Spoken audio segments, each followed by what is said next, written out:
तुमच्या नशिबात आहे, आमच्या नाही नशिबात. रोज श्रवण करत आहात. आदरणीय पूजनीय आमचे गणेशानंदजी महाराज यांची उपस्थिती आहे.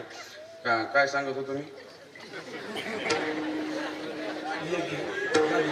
कीर्तन हा ते विनोद ते उगा आपल्या हातवन दादांची म्हणलं ते सांगत होतो. म्हणजे ते इथून तिथून जे आहे ते सगळं रिवर्स गेअरवर आलं महाराज. रिवर्स गेअरवर आलं ते दारूच्या नशेमध्ये महाराज. इतकं वाईट आहे. म्हणजे दारू पिणारी माणसं देहावर काय राहतात? उदास राहतात. विठ्ठल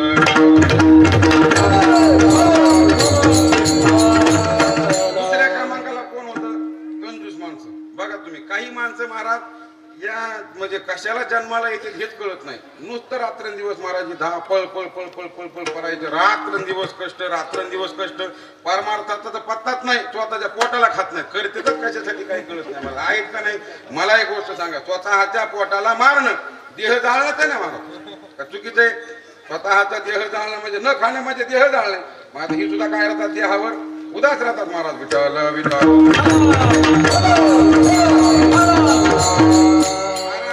वस्तुस्थिती सांगतो. एकदा काय झालं, आदरणीय आमचे गणेशानंद महाराजजी वैकुंठवासी वडिलांच्या पुण्यतिथीच्या सप्त्याला आली महाराज.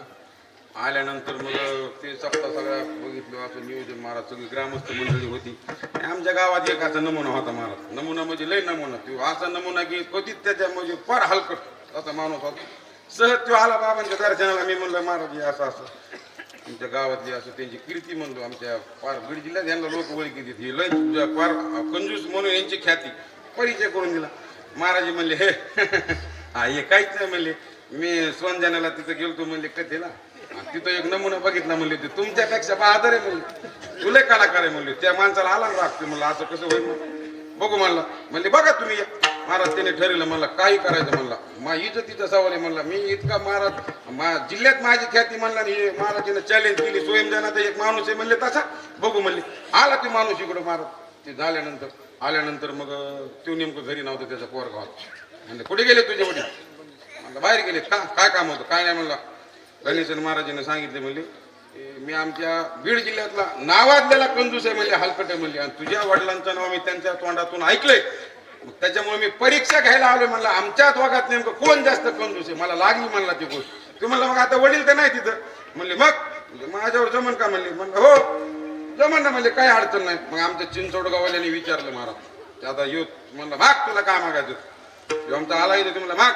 आता तुमच्या गावातल्या त्या पोराने विचार केला. आता बोलून चालून हे कोण आहे? कंजूस आहे, हलकट आहे. काय देणार आहे भाऊ? उन्हाळ्याची दिवस होती. तो म्हणला मला मामा आंबा द्या, आंबा खायला. बरोबर तो एसटीनं आलता. त्याने एसटीचं तिकीट काढलं, खिशाचा पेन काढला, आंबा म्हणला घर ही म्हणला आंबा खाय गेला मला. तो म्हणला तुम्ही मागा म्हणला काहीतरी. आता त्याने आमच्याने विचार केला, ह्याने बारीक मागितले काहीतरी, आपण जरा थोडं मोठं मागा, टप्पू मागा. तो म्हणला मला कलिंगड दे खायला, कलिंगड. ते पोरग म्हणलं हे घे कलिंगड. ते आमच्या चिंचोडगावल्या माणसाने विचार केला, अरे म्हणलं हे आपल्यापेक्षा खरंच हलकट आहे म्हणले. आणि आपलं तिकीट कागद शाही सगळं वाटलं झालं. ह्यांनी हातावरच भागिले. आपल्यापेक्षा जाईल घ्यायचे नाही म्हणले. जाऊ दे गेला निघून विचार. गेल्यानंतर मग दुसऱ्या दिवशी त्याचे वडील आले. म्हणले काय झालं? कोण आलं? अहो बाबा म्हणले तिकडं चिंचवडगावचा नावाजलेला कंजूस माणूस आलता म्हणले तुमची परीक्षा घ्यायला. गणेशन महाराजांनी त्यांना सांगितलं म्हणले असं असं परीक्षा घ्यायला आलता म्हणले. मग काय झालं? अहो हरिलं म्हणले. तुमचाच पोर काय कसं त्याला शिकून हरिलं म्हणले. कसं काय? काय नाही म्हणले. अहो मी त्याला आंबा मागितला म्हणले खायला. मग म्हणले काय नाही. त्यांनी एसटीचं तिकीट काढलं त्याच्यावर मला आंबा लिहून दिलं म्हणले. मग काय नाही. मग म्हणले त्यांनी कलिंगड मागितलं. म्हणले मग तू किती कागद वाटोळ केला, किती शाही वाटोळ केली, किती काय वाटोळ केलं? ते म्हणला गावा सांग यातलं काहीच वाटोळ केलं नाही म्हणले. मग मी त्याला म्हणलं हे घे कलिंगड. महाराज तरी सुद्धा त्याच्या बापाला इतका राग आला गणेशन महाराज. एक डोळा इतकला गेला. म्हणला मूर्ख नालायक दिवाळा निघेल मला. इतकं मोठा असते का म्हणला? तिथं करायचं हे घे कलिंगड. कशासाठी सांगितलं? उगा आठवलं म्हणून. तसं नाही महाराज. म्हणजे जे माणसं देह जातात स्वतःच्या पोटाला खात नाहीत महाराज. कमाल खरंच आश्चर्य वाटतं महाराज. अहो पोटाला खात नाहीत म्हणल्या सप्त्याचं लिहिलं आमचं असं बताव. असं जसं आता तुमच्याकडच्या भागातलं नाही सांगत, मी दुसरीकडचं सांगतो महाराज. तुमच्याकडे सांगितलं इतकं मोठं वैभव दिसतंय. म्हणजे ज्या आरती वैभव दिसते त्या आरती होय बाबाजी, त्या आरती इथं दानशूर माणसं आहेत महाराज. पण मी दुसरीकडचं सांगतो महाराज. अशी सप्त्याची बैठक बसाव आज तिथंच गावात काही समजा. मग आता बैठक कमिटी हे ते सगळे ग्रामस्थ म्हणून कोण काय मला हे द्यायचे मी हे ते करतो, हे महाराज मी घेतो ते घेतो, असंच सगळ्याचं जसं असं चालून माझा एक जण त्याचा होताच असा गावात हलकट. आता काही जण म्हणले त्याच्याकडे नको म्हणले मूर्ख एखादा हलकट येते त्याच्याकडे कशाला जायचं म्हणजे त्याच्या पोटाला खात नाही सप्ताला काय देणार आहे म्हणले नाही नाही म्हणले तसं नसतं तरी सुद्धा बघू म्हणले गावगाड्याचा मामला उगा कशाला नाराजी गणेशन महाराज जाऊ म्हणले त्याच्याकडे गेले हो त्याच्याकडे म्हणले पाटील असं असं सप्त्याचं नियोजन चाललंय गजानन बाबांच्या पुण्यतिथीने मूर्ती प्राण प्रतिष्ठा वर्धापन दिनाचं नियोजन असं असं चाललंय म्हणले मग कोण काय देणार आहे म्हणले मग म्हणले आलो तुमच्याकडे अपेक्षेने पाटील म्हणले अजून किती पैसे दिले म्हणजे सप्ताह होईल सगळ्यांनी विचार केला म्हणले हिशोब काढला म्हणले अजून 1 लाख रुपये भेटले का सप्ताह एकदम जंगी होतो बघा म्हणले 1 लाख पाहिजे पाटील म्हणले मग 10 ठिकाणी कशाला फिरत अरे मी एकटा देतो ना म्हणले 1 लाख आता हे जे असं वाईट बोललेले महाराज अंत करून त्यांचं झाडून घरी वरून गेलो महाराज त्यांच्या डोळ्याला पाणी आलं काय देव माणूस निघाला राव म्हणले आणि काय आपण ह्याच्याविषयी किती निगेटिव्ह वाईट विचार केला म्हणले खरेच देव माणूस आहे महाराज म्हणले त्यांनी लगेच चेकबुक आणलं पाटलांनी त्याच्यावर 1 लाख रुपये आकडा टाकला लगेच लिहून दिलं महाराज दारा म्हणलं महाराज ही सगळी कमिटी हे सगळे ग्रामस्थ महाराज रडत डोळ्याला पाणी तसंच बँकेमध्ये गेली महाराज बँकेमध्ये गेल्यानंतर तो चेक कॅशियर पैसे दिला कॅशियरने चेक हातात घेतला बघितल्यानंतर कॅशियर म्हणला ह्याच्यावर सही नाही ना सिग्नेचर सही नाही म्हणला आले पुन्हा वापस म्हणजे पाटील तुमच्या चेकवर सही राहिले म्हणजे नाही म्हणजे मी माझं नाव कुठंच येत नाही माझं गुप्त दान असते म्हणजे आणि मग 10 लाखाचा नाही का द्यायचा कशासाठी सांगतोय जे देहावर काय राहतात ही सुद्धा माणसं उदास राहतात तुमचा परिसर खरंच मी वस्तुस्थिती महाराज उगा तुम्हाला इथं आलो उगा म्हणजे काहीतरी तसं नाही महाराज खरंच अंतकरणातून काय वैभव महाराज इतकं मोठं वाटलं नव्हतं इतकं मोठं आजचं नियोजन आहे महाराज आणि महाराजींचं इथं आहेत महाराज लय सुंदर महाराज कोटी धन्यवाद तुम्ही हे करतात असंच कार्य तुमच्याकडून करीत राहा होत राहा ह्याच्यात अजून तुमची काय प्रगती हो उन्नती हो हीच भगवंताच्या चिरणी प्रार्थना आहे महाराज तुमचं काही नाही महाराज ते तर मी म्हणलं ना बघितल्यानंतर परिसर आहेत खरंच महाराज हे जालना परभणी हे जे जिल्हे आहेत ना खरंच श्रद्धा आहे महाराज हे आमच्या तिकडे आहेत आमच्याकडे आहेत असं नाही परत ऐकलेत काय म्हणायचे अजून समजा आहेत समजा पण आमच्या इतकं नाही महाराज त्याच्यामुळे कसे आहेत महाराज धन्यवाद तुम्हाला पण हे काही माणसं खात नाहीत ना महाराज देह जाळणं म्हणजे अवघड आहे ना मग ही सुद्धा काय राहतात देहावर उदास राहतात आणि 3ऱ्या क्रमांकाला वेडी माणसं ही सुद्धा काय राहतात देहावर उदास राहतात महाराज बघा तुम्ही लहान मुलाचा त्रास द्यायला लागले आता समजा आपण काय म्हणतो त्यांना हे बस काय वेड्यासारखा त्रास द्यायला म्हणतोच का नाही वेडे तरी काय त्रास देते एक येडं काय करायचं डॉक्टरला फोन करायचं हॅलो डॉक्टर साहेब बोला म्हणजे कापूस आहे का तुमच्याकडे कापूस म्हणजे आहे म्हणायचं मग घाला परत अजून अर्धा तास थांबायचा परत अजून फोन करायचा हॅलो डॉक्टर साहेब तुमच्याकडे कापूस आहे का कापूस डॉक्टर साहेब म्हणायचो आहे म्हणायचं मग घाला खिशात अहो त्यांनी दिवसभर बेजार केला आंबट केला डॉक्टर सगळं दिवसभर फोन होत्या डॉक्टरला महाराज संध्याकाळच्याला तिने फोन केला हॅलो डॉक्टर साहेब कापूस आहे का कापूस ते डॉक्टर दिवसभर व्हायचं तुम्हाला नाही कापूस म्हणला मग काढा खिशातला दिवसभर घातल्याला म्हणजे वेड्यासारखा त्रास महाराज हे सुद्धा देहावर उदास राहतात आणि 4थ्या क्रमांकाला आत्महत्या करणारी मंडळी सुद्धा देहावर उदास राहतात महाराज इकडे लक्ष द्या आत्महत्या करणं म्हणजे शास्त्राने तर असं सांगितले त्याच्या मातीला सुद्धा जाऊ नये आत्महत्या करणाऱ्याचं इतकं वाईट आहे पण एक गोष्ट तुम्ही आता समजा कसं असतं ज्याच्यावर परिस्थिती येते त्याला कळतं शेवटी महाराज जीवनामध्ये कुणीही जीव कुणाला संपवा वाटत नाही सहजासहजी कुणाला मरा वाटतंय महाराज त्याच्यामुळं पण तरी सुद्धा काही लोक म्हणतात महाराज तुम्हाला काय माहित महाराज त्याला तेवढा डोक्याला ताण येतो महाराज ताण परिस्थितीचा लोड येतो महाराज तर त्याच्यासाठी एक विनंती करायची महाराज त्याच्यासाठी ह्याची गरज आहे महाराज कशाची या सप्ताहाची गरज आहे महाराज त्याच्यासाठी गाथा ज्ञानेश्वरीची गरज आहे महाराज बघा तुम्ही महाराज जो माणूस गाथा आणि ज्ञानेश्वरी हे जे संत वाङ्मय शास्त्र आहे महाराज याच्या विचाराने जो याच्याशी संलग्न आहे विचाराने म्हणतो बरं का मी जो विचार आणि गाथा ज्ञानेश्वरीशी ज्याचा संबंध आहे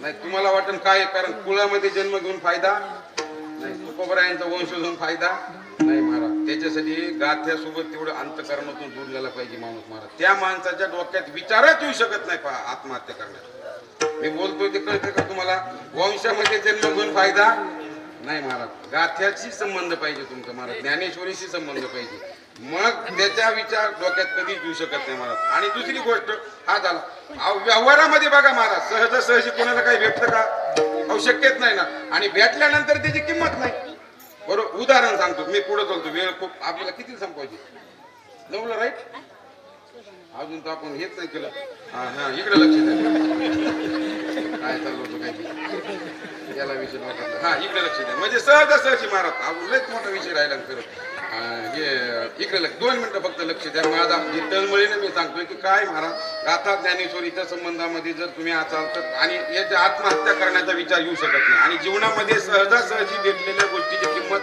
राहतच नाही. आता इथून हा कोणता फाटा आहे आपलं ते हायवे पासून मध्ये सोयींजानाच ना. मला एक गोष्ट इकडे लक्ष द्या. उदाहरण सांगतो. आता सोयींजाना फाट्यापासून तुम्ही इथपर्यंत आलात समजा मध्ये तिकडे इतका तो म्हणजे खराब रस्ता इतका खराब आहे की नुसते खड्डे. मला एक गोष्ट सांगा. आता तो रस्ता ज्यावेळी डांबरी होईल त्याचा आनंद कुणाला येणारा जाणारा आनंद आहे पण खरा आनंद कोणाला? आता मी आज आलो मला काय आहे का घेणं देणं काहीच नाही. पण जे माणसं रोज खराब रस्त्याने ज्यांनी प्रवास केला त्याचा खरा आनंद त्याला वा वा वा लयच हाल होत होते लयच भारी वाटला. आता लय महाराज 2च मिनिटात येतात तुम्ही. आता लय मस्त भारी रस्ता झालाय. आनंद कोणाला आहे? ज्याने खराब रस्त्याने प्रवास केलाय त्याला त्या डांबरीचा आनंद आहे महाराज. तसंच या जीवनामध्ये सुद्धा महाराज काहीतरी कष्ट सहन केल्याशिवाय सहजासहजी देव पण येत नाही महाराज. त्याच्यामुळे हातपाय जोडून विनंती संतांनी सुद्धा सांगितलंय आत्महत्या करणं सगळ्यात मोठं महापाप आहे महाराज. त्याच्यामुळे काय ही सुद्धा माणसं देहावर उदास राहतात. मग आता ही जर चौघ उदास जर असतात यांना सुद्धा काय म्हणावं लागल? भक्त म्हणावं लागेल ना. तुकोबर आहे म्हणले भक्त ऐसे जाणार जे देही उदास हे सुद्धा उदास राहतात. मग याच्यासाठी काय उदासाचं लक्षण करत असताना शास्त्रामध्ये काय केलंय याचं जर कळलं की त्या लक्षणाने काय होतं ह्या चौघांची सुद्धा किंवा सगळ्यांचीच व्यावृत्ती होती महाराज. उदासाचं लक्षण करत असताना केलंय राग द्वेष रहितत्वम उदासत्वम. जे तुकोबराय म्हणले भक्त ऐसे जाणा जे देही उदास हे उदास जे म्हणले देहावर उदास पण कसे असे राग द्वेष रहितत्वम उदासत्वम. न्यायशास्त्रातलं लक्षण आहे की ज्याला काय राग म्हणजे प्रेम आणि द्वेष म्हणजे तिरस्कार या दोन्हीच्या विरहित जो आहे त्याला काय म्हणायचं? उदास. आणि असा उदास देहावर पाहिजे. उदाहरण सांगतो. राग म्हणजे प्रेम द्वेष म्हणजे तिरस्कार मज हेही नाही मज हेही नाही महाराज. दोहीकडे पाहे आणि तुका आहे तैसा आहे. तटस्थ भूमिका म्हणजे घेणं नाही देणं नाही. देह जाऊ अथवा राहू पांडुरंगी दृढ भाऊ नामदेवरायांचे प्रभू म्हणजे हे काय ही जी अवस्था आहे देह गेला तरी दुःख नाही राहिला तरी प्रेम नाही. राग द्वेष रहितत्वम उदासत्वम. असं जे उदास आहे असं देहावर जे उदास राहतात त्यांना म्हणायचं भक्त विठ्ठल. फक्त जगद्गुरु तुकोबरायांचं उदाहरण सांगतो पुढे तो तुम्हाला. मंबाजी गोसावी नावाचे त्यांचे कोण होते? टाळकर होते महाराज. 14 टाळकऱ्यांपैकी सकाळच्याला जगद्गुरु तुकोबरा म्हणजे उदास कशाला ते सांगतो मी. जगद्गुरु तुकोबऱ्यांना मंबाजींना ऐकून मारलं. कोणी सांगितलं असं सांगतो मारलं तुकोबऱ्याला काठीनं मारलं महाराज. काठीनं मारल्यानंतर मग काय जगद्गुरु तुकोबराय रात्री त्याला संध्याकाळी कीर्तनाला नेमाने आपल्या कीर्तनाला आल्यानंतर बघितलं तर मंबाजी दिसाना गेले. कुठे मंबाजी दिसाना गेले लादले शेवटी मारले म्हणून दिसाना गेले. तर जगद्गुरु तुकोबराय घरी गेले. कोणाच्या?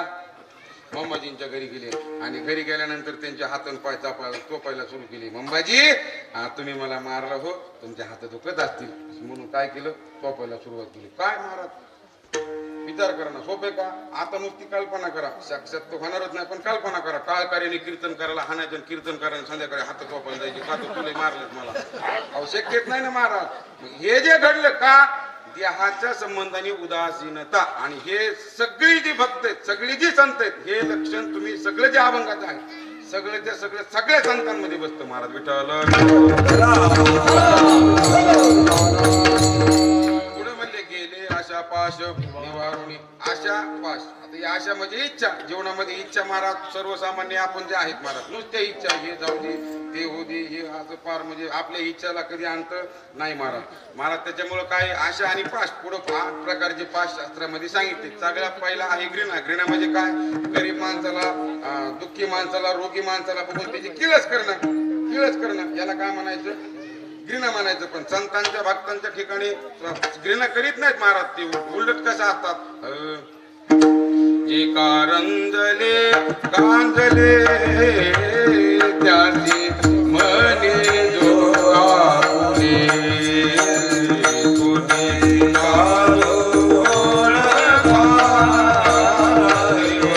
देतेची दानवा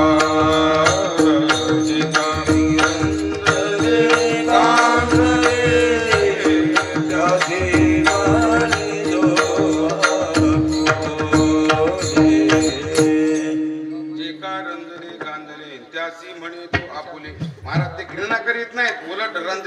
मधल्यांना जे आपलंस म्हणतात त्यांना संत म्हणायचं. तोची साधू ओळखावा देव तेची जाणावा. महाराज महाराज पुढे वर्णन केलं. मृदू सबाय नवनीत तैसे सजनांचे चित्त जसी अपंगिता नाही तसी धरणी हृदयी. मृदू सबाय नवन. अहो महाराज त्यांचं चित्त कसं राहतं? दगडासारखं मऊ राहतं. दगडासारखं मऊ कसं राहते? हा तसे होय. हा विसरलो मी. मला तुमचं लक्ष आहे का नाही ते बघा. मला कसं राहतं चित्त महाराज? मृदू सबाह्य नवनीत तैसे सज्जनांचे चित्त. महाराज अंतःकरणामध्ये इतकी दया असते त्यांच्या. लोणी किती मऊ राहतं? किती मऊ राहतं? दगडासारखं. बरोबर आहे का नाही? किती मऊ राहतं? एकदम मऊ राहतं महाराज. कलर सुद्धा नाही लागलेलं इतकं मऊ राहतं. इतकी अंतःकरणामध्ये त्यांच्या गोरगरिबाविषयी काय राहते? दया राहते. महाराज विठ्ठल.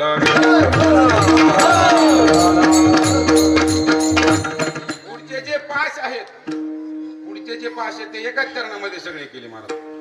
गाजवय शंका दुराविला मान.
परमार्थ मार्गामध्ये आडवं येणारी साधने.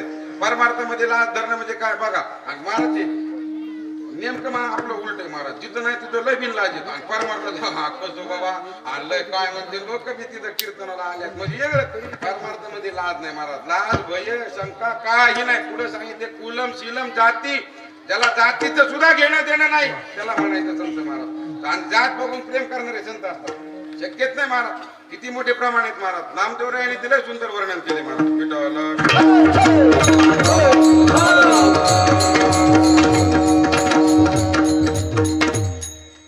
सर्वभूते पाहि एक वासुदेव सोनिया ठाव अहमतेचा तोची संत साधू ओळखावा निका. आणि येर ते ऐका माया बोलतो. तुका नामदेवराय काय म्हणले महाराज? जात बघून तर विषयच नाही हो. सर्वभूती पाहे एक वासुदेव. सर्वभूती म्हणजे 84 लाख जे जीवांचा प्रकार आहे, योनी आहेत, त्या सगळ्यांमध्ये एक वासुदेव, एक भगवान परमात्म्याचं जो दर्शन करतो, ज्याच्यामध्ये बघतो, प्रत्येक जीवामध्ये भगवंताचं दर्शन करतो, त्याला म्हणायचं तोची संत साधू ओळखावा निका. निका म्हणजे काय? आपण काय म्हणतो दूध कसं पाहिजे? निक. निक म्हणजे काय? भेसळ मुक्त. सोपं गणित. भेसळ मुक्त. निकम म्हणजे ज्याच्यामध्ये कोणत्याही प्रकारची भेसळ नाही महाराज. मग नामदेवराय म्हणले तोची च लावलं महाराज. तोच दुसरा नाही. कोण? सर्वभूती पाहे एक वासुदेव पुसोनिया ठाव अहंतेचा. जो स्वतःचा अहंकार बाजूला ठेवून सगळ्यामध्ये एक भगवान परमात्म्याचे दर्शन करतो त्याला म्हणायचं संत. जात बघून प्रेम करणारा संत असतो महाराज. भूत काय? भूत म्हणजे कुत्रे मांजर काय जेवढे सगळे जे प्रकारे जीवांचे सगळ्यांमध्ये एक भगवान परमात्म्याचं दर्शन करणारा. आणि त्याच्यामध्ये शेवटचं जे सांगितलं नामदेवरायांनी ते लय महत्वाचे महाराज. विठ्ठल. नामा म्हणे नाम त्याचे वाचे. बरोबर आहे ना? नामा म्हणे नाम गोविंदाचे वाचे. विसंबेना त्याचे क्षण मात्र. एका क्षणासाठी सुद्धा जो भगवंताचं नाम ज्याच्या मुखातून जो विसरत नाही त्याला म्हणायचं संत. बरोबर आहे का नाही? त्याला काय म्हणायचं? संत म्हणायचं. एक क्षणासाठी म्हणजे सारखं त्याच्या अंतःकरणामध्ये मुखामध्ये भगवंताचं नामस्मरण आहे, त्याला म्हणायचं संत, आणि जात बघून करणारा तर महाराज शक्यच नाही. मग जे हे कशासाठी सांगतोय, पाश गेले अशा पाश निवारून, ज्याच्या ठिकाणी ही सगळी पाश नाही येत महाराज त्यांना काय म्हणायचं, फक्त म्हणायचं. काही माणसं गेली महाराज तुकोबऱ्यांकडे, महाराज तुम्ही म्हणतात म्हणले गेले अशा पाश निवारून, त्याचं काहीच राहत म्हणजे काही राहत नाही त्याच्या ठिकाणी, आशा नाही पाश नाही काही राहत नाही. अहो म्हणजे महाराज त्याचा काही विषय आहे का नाही म्हणजे? विषय तुझा विषय तुझा झाला